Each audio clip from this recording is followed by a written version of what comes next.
శ్రీ మహాగణాధిపతయే నమః. శ్రీ మహాసరస్వత్యై నమః. శ్రీ గురుభ్యో నమః. శ్రీ లలితా మహాత్రిపురసుందరీ పరాభట్టారికాయై నమః. మనం 2026వ సంవత్సరం జూన్ నెలలో ఉన్నటువంటి ద్వాదశ రాశుల యొక్క ఫలితాంశాలలో భాగంగా వృషభ రాశి వారికి ఉన్నటువంటి ఫలితాలు చెప్పుకుందాం. ముందుగా ఈ వృషభ రాశికి అధిపతైనటువంటి శుక్రుడు ఈ మాసమంతా కూడా అనుకూలమైనటువంటి సంచారం కాబట్టి చక్కటి పేరు ప్రఖ్యాతులు, చేసేటటువంటి పనులలో దిగ్విజయం, ధార్మికమైనటువంటి మార్గంలో వెళ్ళేటటువంటి పరిస్థితి, ఇట్లాంటి విశేషమైనటువంటి ఫలితాలన్నీ కూడా ఈ మాసంలో ఉండేటువంటి అవకాశం. అంతేకాకుండా ఈ రాశి వారికి ఆర్థికపరమైనటువంటి వెసులుబాట్లు, చక్కటి ఉద్యోగ సంబంధమైనటువంటి అభివృద్ధి, ప్రమోషన్లు మొదలైనటువంటి విషయాలు, ఉద్యోగపరంగా ఉండేటటువంటి అవకాశాలు, చక్కటి సద్వినియోగ సత్ఫలితాలు కలగడం. ఇంకా ఏంటి అంటే ఈ భూగృహ సంబంధమైనటువంటి విషయాలలో ఉన్న పరిస్థితి కాస్త మధ్యమంగా ఉంటుంది. అంటే భూ వ్యాపారస్తులు కానీ, భూమి మీద పెట్టుబడి చేసేటటువంటి వాళ్ళకి కానీ కాస్త మధ్యమంగా ఉండేటటువంటి అవకాశం. ఉన్నత విద్యను చదువుకునే వాళ్ళకి చక్కటి అవకాశాలు, అంతేకాకుండా మంచి సామర్థ్యంతో ముందుకు వెళ్ళేటటువంటి పరిస్థితి, ఇవన్నీ కూడా ఉంటాయి. కాకపోతే ఈ ఉద్యోగ సంబంధమైనటువంటి విషయాలలో కొంత చికాకులు ఉండేటటువంటి అవకాశం కూడా ఉంటుంది. ఎందుకంటే ఉద్యోగ స్థానంలో రాహువు వేద స్థానంలో ఉన్నాడు కాబట్టి మిగతా అన్ని గ్రహాల యొక్క ఆనుకూల్యతలు ఉండడం వల్ల అది కూడా అధిగమించేటటువంటి పరిస్థితే ఉంటుంది. కాబట్టి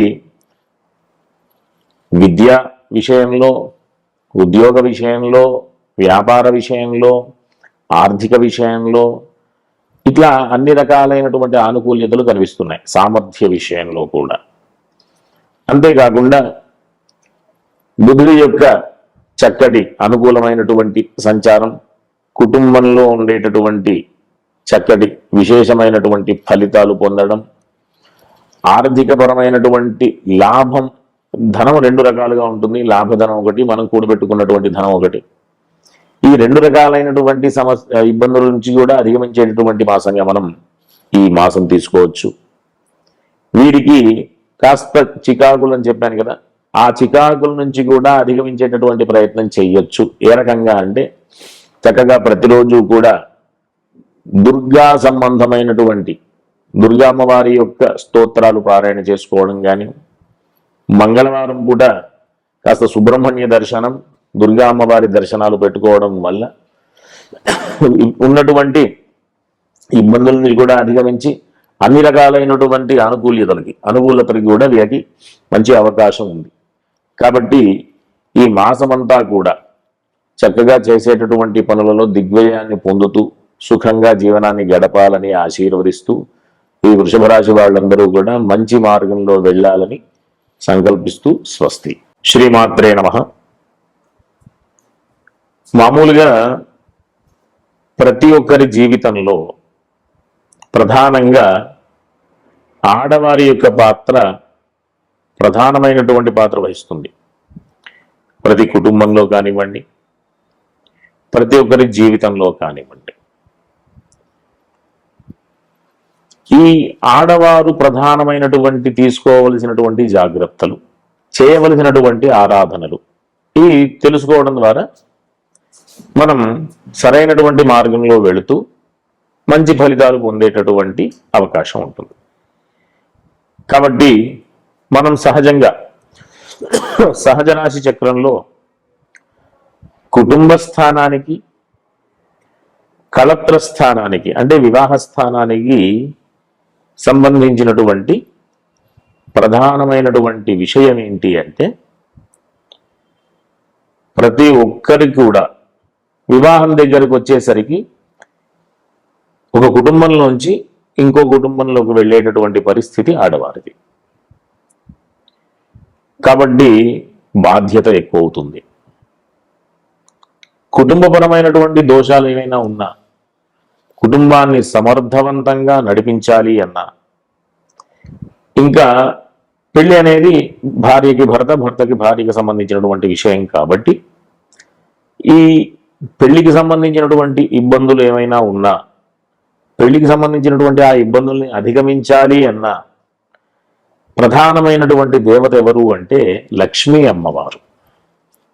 ఈ కుటుంబ స్థానానికి అంటే వృషభ రాశికి, కళత్ర స్థానానికి తులారాశికి అధిపతి శుక్రుడు కాబట్టి శుక్రుడికి అధిష్టాన దేవత లక్ష్మీ అమ్మవారు కాబట్టి లక్ష్మీ అమ్మవారి యొక్క అనుగ్రహం వధువుకి ఖచ్చితంగా ఉండాలి.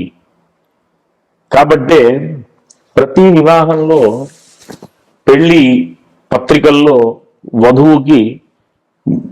వధువు పేరు చెప్పే ముందు చిరంజీవి లక్ష్మీ సౌభాగ్యవతి అంటుంటారు. అందుకోసమే లక్ష్మీ అమ్మవారి యొక్క అనుగ్రహం ఉంటూ కుటుంబపరమైనటువంటి దోషాలన్నీ కూడా పోవడానికి, కళత్రపరమైనటువంటి వివాహపరమైనటువంటి దోషాలన్నీ కూడా పోవడానికి ఆ లక్ష్మీ అమ్మవారి యొక్క ఆశీర్వచనం ఉండడానికి మనం ఆ రకంగా మన పెద్దవాళ్ళు ఈ వధువుకి పేరుకు ముందు చిరంజీవి లక్ష్మీ సౌభాగ్యవతి అని పేరు చెప్తూ సంబోధిస్తారు. అంతేకాకుండా ఈ కుటుంబపరమైనటువంటి దోషాలు అవన్నీ కూడా పోవడానికి కేవలం అమ్మవారి యొక్క అనుగ్రహం ఏ విధంగా కలుగుతుంది అంటే నిత్యకృత్యంలో ఆడవాళ్ళందరూ కూడా ప్రతిరోజు లక్ష్మీ అమ్మవారి యొక్క ఆరాధన చెయ్యాలి.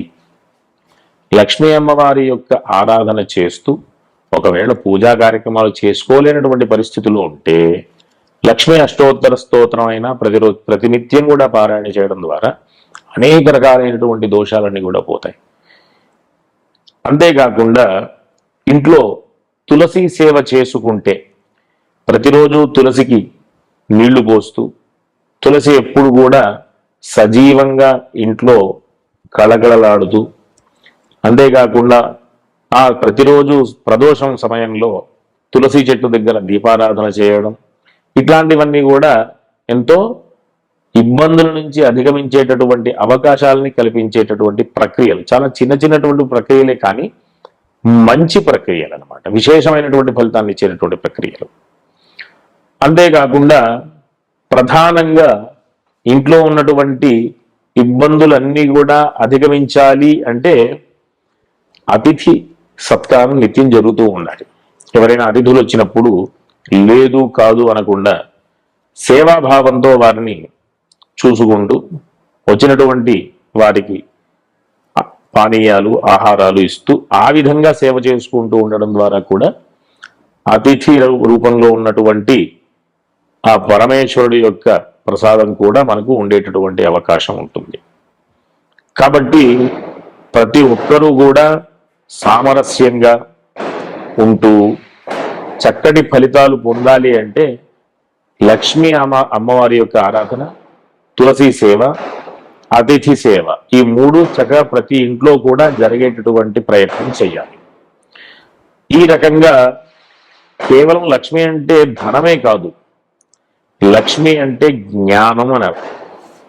కాబట్టి ఆ లక్ష్మీ అమ్మవారి యొక్క ఆశీర్వచనం వల్ల ప్రతి ఒక్కరూ కూడా విశేషమైనటువంటి ఫలితాలు పొందుతూ అన్ని రకాలైనటువంటి ఇబ్బందుల నుంచి అధిగమిస్తూ ఈ కుటుంబ స్థానం, కళత్ర స్థానం చెప్పాను కదా, అవి రెండు మారక స్థానాలు కూడా.